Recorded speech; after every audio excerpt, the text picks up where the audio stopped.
my name is Alex Ritchie and I'm one of the featured tour historians for the National World War II Museum in New Orleans. I specialize in Central Europe, in Germany, Poland, Russia, Baltic states, but here I am in Poland, and I'm actually here to introduce a new tour that's being put forward by the National World War II Museum, and this is a trip through the Baltic region. In this part of the world, people were trapped between two totalitarian regimes, between Hitler and Stalin. And if you look, for example, here's a Soviet helmet that we found in our pond, and here's a German helmet that was found just up the road. It's rather falling to pieces, but you get the idea that this part of the world was occupied by both of these regimes. And that's what makes the history so much more complicated. We're fortunate to be able to go and see some of the great cities of the Baltic region. One of them is Stockholm, where we'll spend a couple of days. And it's a beautiful place. Of course, Sweden was neutral in the Second World War. Hitler was very keen to keep the production of iron ore going because it was crucial to his war effort. But there were very many stories of heroism that came out of Sweden as well. And one of them is the story of Raoul Wallenberg. My friend and colleague Alex Kershaw wrote this book about him called To Save a People, which I'm going to recommend for all of you coming on the tour, which was about his extraordinary life and his saving hundreds of Jews.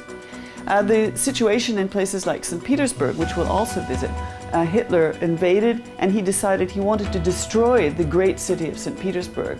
And so he created the Siege of Leningrad, as it was called, which lasted 872 days. But in Finland, the situation was different because the Finns fought back. And this was the beginning of the so-called Winter War, a war very little known in the West, but where the Finns, despite being outmanned 3-1, managed to hold the Soviets off until March the following year, 1940. It's an extraordinary event in World War II history, and we're going to go and visit a number of the sites that commemorate the Winter War.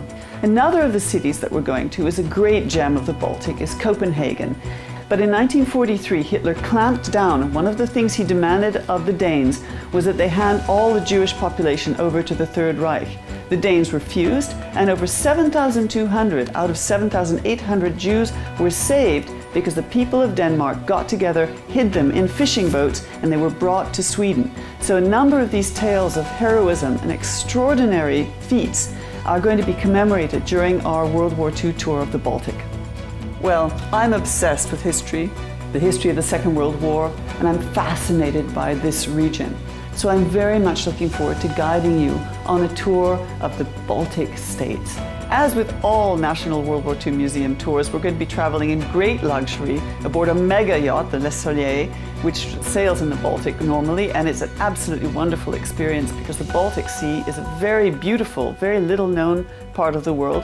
Of course, traditionally famous for the Hanseatic League and for its trade, but also surrounded by gorgeous beaches, beautiful landscape, and also lovely cities and towns that are dotted along the shore. Of course, we're going to travel in the style and the luxury that we've come to expect from the National World War II Museum.